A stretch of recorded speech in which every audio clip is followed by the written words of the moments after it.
How's it going, everyone? This is Dr. Hefe playing more Disco Elysium, the final cut. If you can hear that whistling, that's because a large Insulindian phasmid has come and approached us right after we finished interrogating Josef Lilianovich Dros.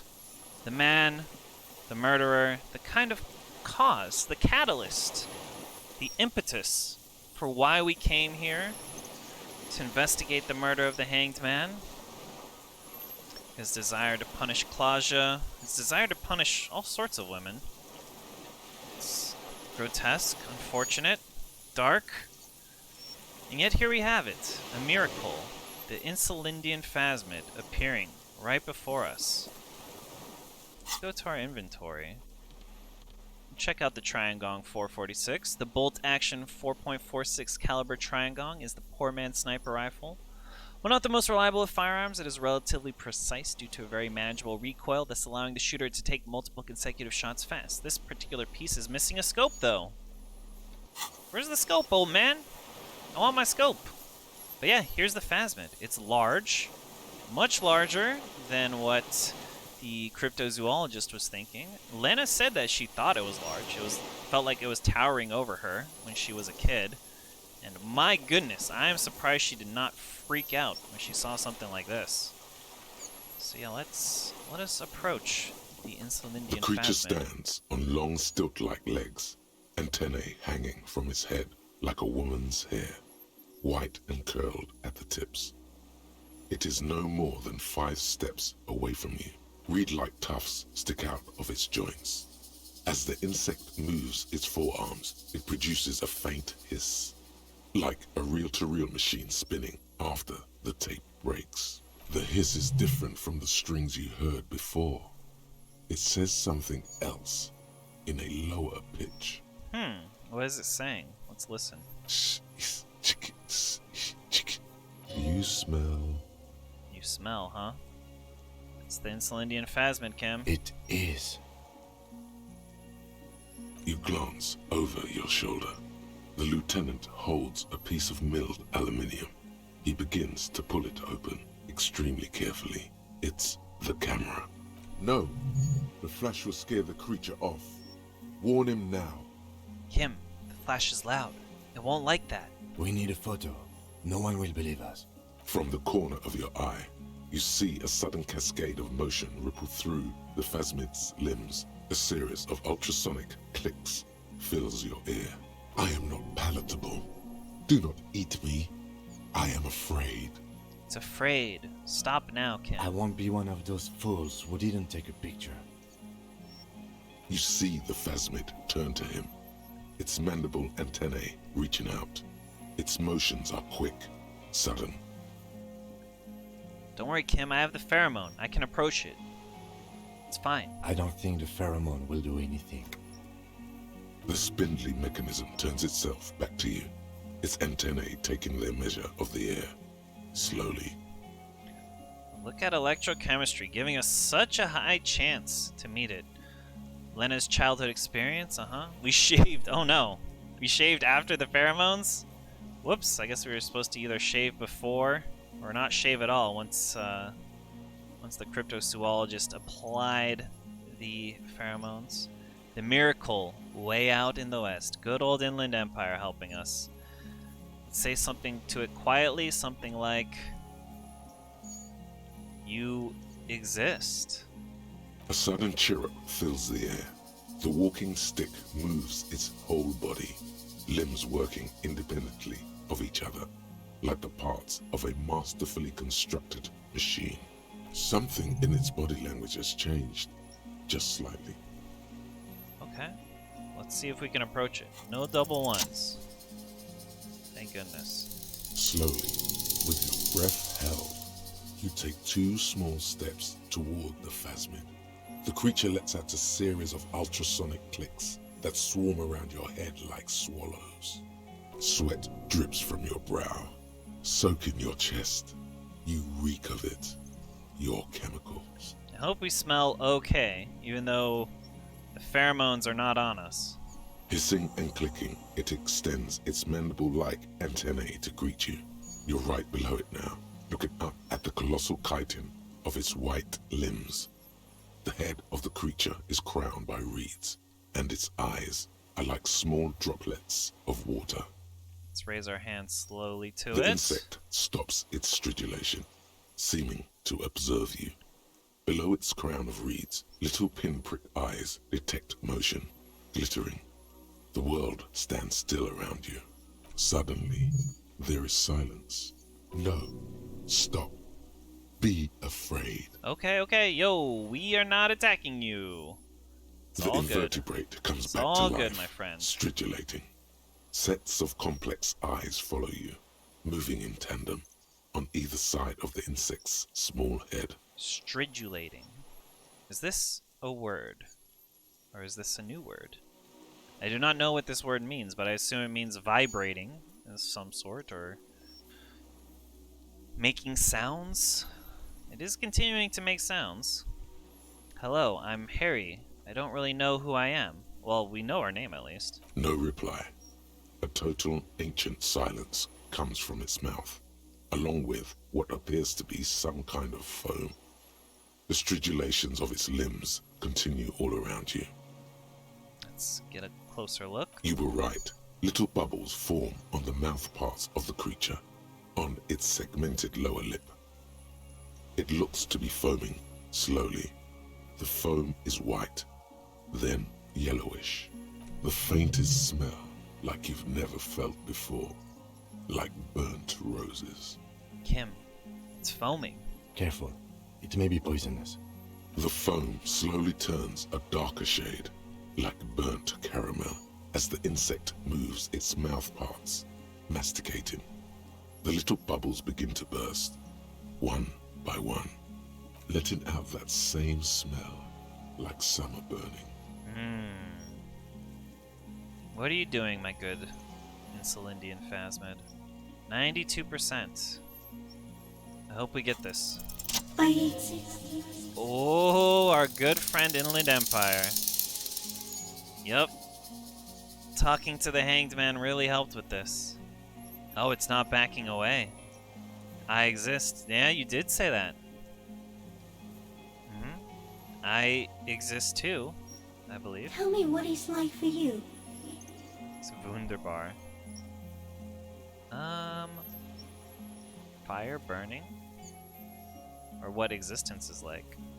If I tell you, what will happen? Then I will tell you what it's like for me. Okay. What is existing like? Is it wonderful? Are we ill? I mean, we're smelling the burning. Yeah. Fire? Where? Oh. On the horizon, pale fire. I love we can just be Apocalypse Copped at the very end. Pale fire. This thing we're both sensing is coming to an end. But that is true. I mean, nothing is forever. Nothing is immortal. Impermanence is true. So, yeah, it's coming to an end, but that doesn't mean that we have to be sad about it. We just need to be aware of it. That is your problem. Nothing ever ends for me. There is only room for 2, maybe 3 pictures in my mind. Interesting. What does that mean, my good sir? For me, it is a series of half-lit images, a kind of darkness being intruded upon, transient, dim, moist. Nothing ever ends for me. There's only room for 2, maybe 3 pictures in my mind. So what, you just stay with those pictures forever?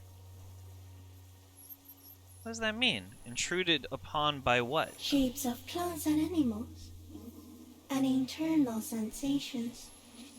A swarm of sounds, tiny vibrations on the inside of my forearms. All speak of complexities totally beyond my understanding. Sensation. That's true. Sensation is very raw. It's the lowest level of experience. Just experiencing sensation without putting judgment, without putting labels upon it. I mean, do you need to make it complex? Do you need to understand sensation? I suppose if you want to control sensation to a certain extent. Interesting. Interesting philosophy in Celindian Phasmid. I am at the end of a narrow funnel, weightless, so light, it only feels like something to be me. In truth, perhaps I'm nothing. I certainly do not have a soul, and if I did, it would never burn. Is this the kind of animal Harry would be? Or would he want to be sensitive? I don't know. Not after that dream. My goodness. Yeah, this is something Harry would ask. What the hell is happening to me? I don't know. You're just a shadow for me. Far away, faintly transmitting, but for a curious smell. Wow, it doesn't really even sense us. It's just like this is a shadow that smells and is odd. Yeah. I feel like Harry is coming out of it, though. He's coming out of his darkness. I mean, we're a prophet of the apocalypse, but also, look at this net worth. We have something to be excited about. We're glad to be ourselves, an incredibly sensitive instrument. Few of us can begin to imagine the horror of you, with all of creation reflected in your forebrain. It must be like the highest of hells, a kaleidoscope of fire and writhing glass. Eternal damnation. Wow, that's heavy in Celindian Phasmid. I thought you would all be excited for us. This pinnacle of evolution. We have this thinking part, but my goodness. Yeah, that's true. We have the ability to reflect upon creation, to reflect upon the millions and billions of years of existence and our brief span that we occupy in it. That is possibly a form of hell, if you view it in a negative light. Even when you're sleeping, and when you wake, you carry it around on your neck, with eyes open that cannot help but swallow more behind the mirror. I feel great, mute empathy for you. It was disorienting at first, but I'm keeping my shit together. Do we still have volumetric shit compressor on here? No, we must have gotten rid of that at some point. But my goodness, yeah, we're keeping our shit together. That must be incredibly hard. The Arthropods are in silent and meaningless awe of you. Know that we're watching. When you're tired, when the vision spins out of control, the insects will be looking on, rooting for you. I mean, that would be like the nicest thing ever. I feel as though if humans could communicate with other animals, I mean, not on like the ability to just talk about, I suppose, what, you know, social media or something like that, but to have like philosophical conversations about what is their experience of life, how they view life and death. There'd be a lot of learning there, a lot of learning, and in learning, there's the opportunity for growth. And when you fall, we will come to raise you up. Bud from you, banner-like, blossom from you and carry you apart in a sky funeral, in honor of your passing. But not me, because I'm just a leaf eater. Bud from you, carry you apart in a sky funeral, so they're there to consume you, to digest you, break you down. Yeah, that is another part of life. Fair enough. And just like the Native Americans would honor the dead and those they killed and consumed, I would be kind of happy to know that that which will consume me one day honors me. In honor of your will, Lieutenant Evrart, that you kept from falling apart in the face of sheer terror, day after day, second by second. Thank you. Detective. Arriving. On the scene. Detective arriving on the scene. Our morale is through the roof. Yeah, I am a detective. So am I. I was born to detect sucrose rewards and semiochemicals. What were you born to detect? I like these options. I mean, this is true. This is kind of true. And I guess I was born to detect you, on some level. Yes. No one detected me for such a long time. For thousands of years. I dithered, out of sight. Trapped myself in greenery. I mean, it doesn't seem like an accident. This does seem to be something that came together, that culminated in this. We searched for the killer. He can't see it. Kim can see it though, so I don't know if we can claim this as our solo masterpiece, but all those years of doing drugs and having high electrochemistry has allowed us to contact the Insulindian Phasmid. No one believed I exist. Almost no one. Until you came, detective. Dripping of blood that smells like strawberries. Across the calm sea. The first in 1,000 years. There's something beautiful about this. That perhaps even those of us who are struggling, who feel lost, lonely, unsure of our place in the world, there may still be an option to find your masterpiece. It's never too late. Like, even the creation of this video game, like, the author wrote a novel. That novel did not do very well, and one of the author's friends was like, hey, why don't you try and tell the story through a video game format? And here we have Disco Elysium, one of the greatest video games, at least of the last 2 years, if not of all time. So your masterpiece is still there, always waiting. Always waiting for you. Is this a dream? What is happening? No, you are awake. I am real. Light is forming me. This is real. Where does this come from, all this around us? The world. Not even the birds know that. Not even the water lily. We need to know. Perhaps it's sent to us by a god? Or this is all we can do, beat our fists against it, day after day, with no answer. I feel like our character would not believe in a god, after all the hells he's been through. You can also eat it. If it's a leaf, you can put it in your mouth. Yum yum. Or read. That is beautiful. That is beautiful. You don't maybe need to understand everything all at once. Sometimes you just need to eat it. Wait, so Don't just look at it. Eat it. Oh god. Too sensitive of a matter. So you look like a reed and you eat reeds? Yes, they don't mind. We're gonna ask this question. Have you accidentally eaten another reed phasmid? Yes, I once cloned myself and ate the little ones. It was winter, and I woke up at the wrong time. It was an accident. Man, that is sad. Well, we did know about parthenogenesis. Forget how we knew that. Was that from Lena? She told us about it.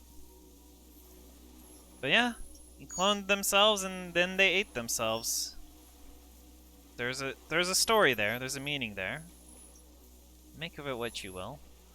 What exactly are you? I am an unknown species of the order Phantasmadia, endemic to the Insulindia Isoma. For the last 350 years, I have hidden in plain sight, masquerading as the reeds, molting, cloning myself, unfolding at night to play with trash bins and boys. To play with trash bins and buoys. Sure. Whatever brings you joy. it may have unknown, dangerous biochemical characteristics that help it maintain its camouflage.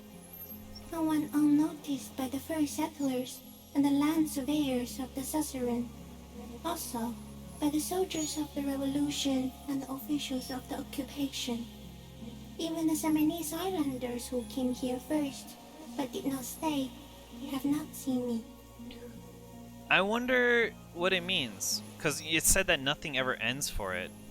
But did this phasmid actually live for thousands of years, or is it talking about how it was cloned from other phasmids? Maybe they have generational memory of some sort. I have stayed hidden through 4 forms of government and 2 scientific revolutions until I was accidentally discovered by a detective of the citizen militia in Reverchol, district of Martinez, March 51. I mean, not accidentally. This was our masterpiece. This is what we were born to do. Are you poisonous? Yes, I do not have a starter display, so I use a neurodegenerative element to aid in camouflage. Do not worry. It is only destructive over long periods of time. Neurodegenerative alamone. Neurodegenerative, so it's destroying part of your brain. I do not know what an alamone is, but it sounds like a hormone, sounds like possibly a pheromone, something that it's transmitting to destroy your brain to stay camouflaged. But we were able to get through it. Maybe because our brain is already too destroyed. We can't be taken down by the phasmid. Let's see what the response to this is. Are you the miracle? No, you are the miracle. Okay. How so?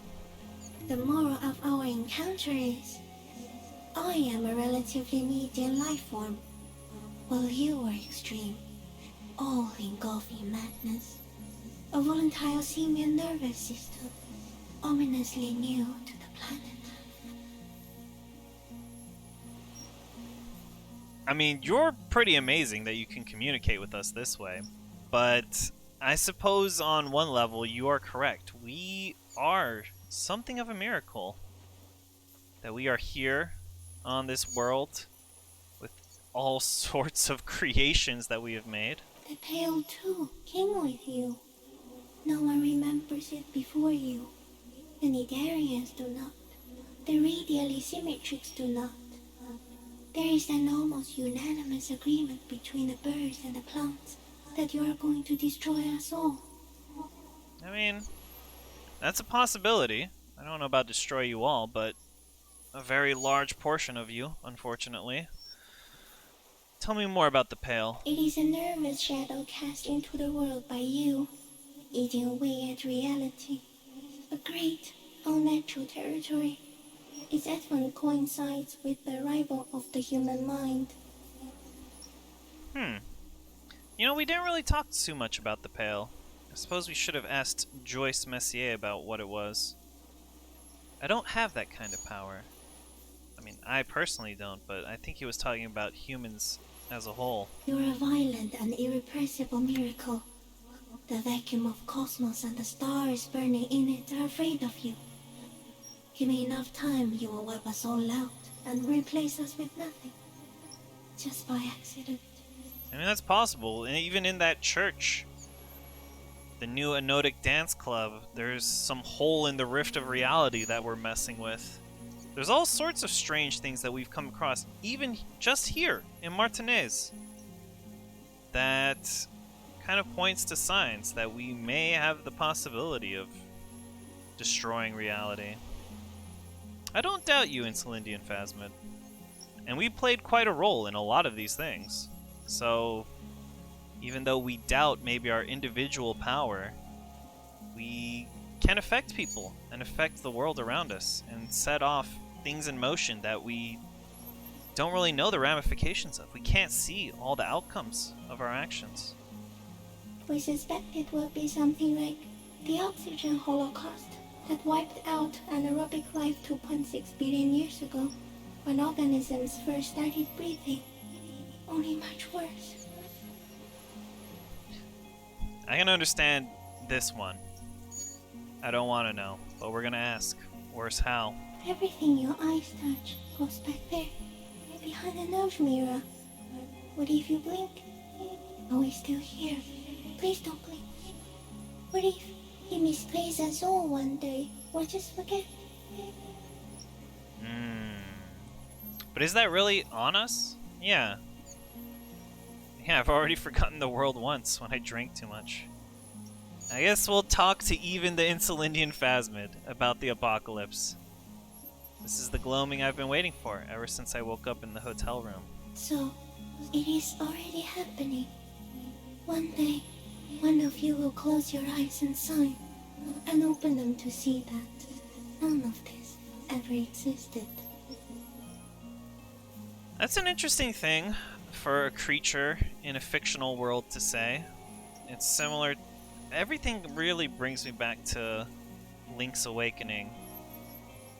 And, you know, spoiler alert, but like the whole world that he was on was just a dream. And all the creatures were trying to keep the dreamer dreaming because they didn't want to die. They didn't want someone to wake up or for them to not exist anymore.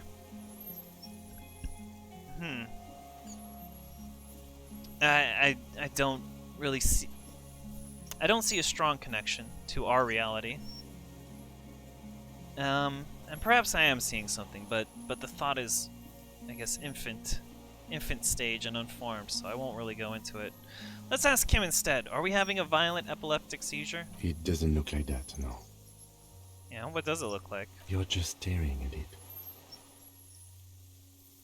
I think I'm having a vision about the final fate of mankind. Okay. Is it somehow related to the case? No, let's not go that way. No, I told you what it's about. Our fate. I mean, is it connected to the case? Kind of. I think we should take the picture, and then you should back away from the unstudied species.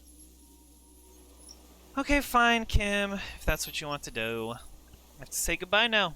I have no more thoughts. That was all. No, there is one more. Ooh. Of all the creatures I've met, you are the kindest. Of all the creatures I've met, you are the scariest. Of all the creatures I've met, you are the most beautiful. No, there are no more thoughts. There is a strange sort of beauty to this creature.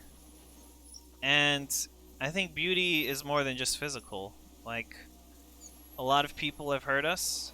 This creature has made us laugh, has brought us joy. So yes, let's go with this. Of all the creatures I've met, you are the most beautiful. Ooh, even more than Dolores Day?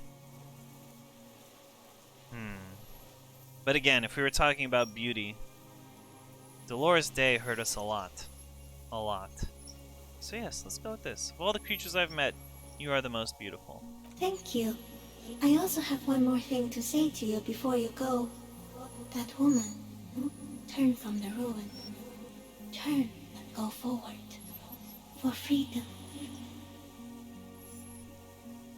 We know what woman. Dolores Day.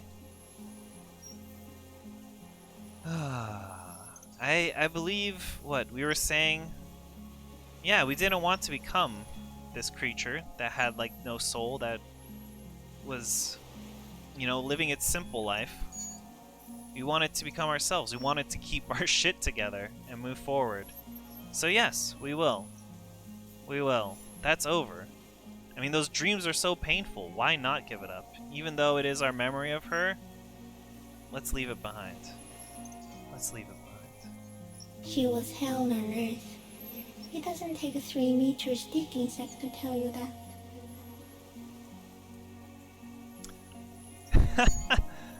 Thank you, Insulindian Phasmid. Thank you. Okay, Kim, take the picture. Okay. There is no change in the insect's motion while it's being aimed by the camera. It remains fixated on you. In 3. If it moves, you jump back. I'll shoot. Here we go. 3, 2, 1. The shrill flash of the camera cuts the air like the blade of a sword. The phasmid freezes in its bright light. Head turned toward the lieutenant, hypnotized by the flash. It stands frozen before you. It is the most beautiful creature that we've met in its way. In its oddly frightening way. Definitely scariest as well. Cold as ice. Yeah. As if you're frozen as well, in the shadow of this great statue of chitinous marble. I got it.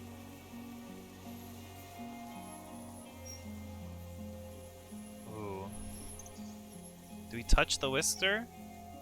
Why not? Not the forearm. The forearm's gonna kill us. The antennae hang from a great height. With your hand shaking, you barely touch the tip of the left whisker. On contact, the chitin curls into a spiral, like the tip of a poison ivy. Its touch on your fingertip feels cold, ticklish. The sensation is electrifying, resounding through your body. Our morale is through the roof. It is surprisingly delicate, the curly end of the whisker, like a young vine. It's even a bit wet. Looks like someone's got hurt in a fight. This antennae is much smaller than the other one. How did it get hurt? Like I guess it does eat its own kind. That's odd though. Be careful, detective. It's moving. I'll look at my finger. You were right. It glistens with some kind of moisture. The creature in front of you stays frozen. We know it's not poisonous. It uses some sort of neurodegenerative alimone. But yeah, I guess we'll lick our finger. Let's get high as a kite. It tastes like sugar, very faint. The anthropod towers above you, tufts of reeds pointing from limb and head alike, odorless, mostly comprised of water. Okay, we'll pet the scythe-like forearm and hopefully not get our hand chopped off. The limb before you is incredibly light, like eggshell. It's much lighter than a reed. You feel a soft push could tip the creature over. Its hollow exoskeleton collapsing. No, it's the most beautiful creature. Warning, it's about to move. You can sense it. Okay, we'll pull our hand away. A sudden shiver passes the limb. Looks like the creature is awakening, wave by wave from its stupor. Alright, we got it. Let's back off. Another shudder pulses through the creature's limbs. It jolts back to life, like a record continuing where it left off, in a swaying, praying motion. Even the small black pearls of its eyes do not stray from you. Let's go. As you're turning away, the phasmid mirrors your movements, stepping on the water, the long limbs carrying its feather weight without breaking its surface.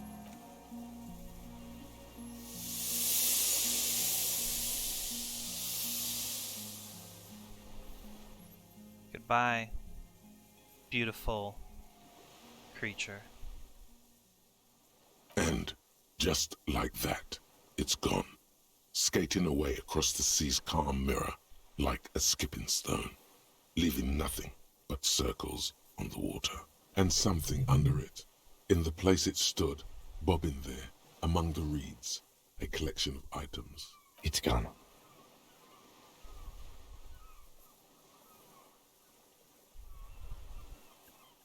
This is very obvious. It can walk on water. Apparently, yes. Like a water strider. Only, I've never seen anything like that in my life. I feel like I kind of wish our character could tell Kim, like, yo, I told you so. I believed in the Insulindian phasmid, even when you didn't. What's that in the reeds? Looks like a nest of some sort. We should have a look. And what now, Kim? What now? Our suspect is not looking so good. We need to check on him. First, let's see what's in the box. It's a head. Of course there's a head in the box. And the scope.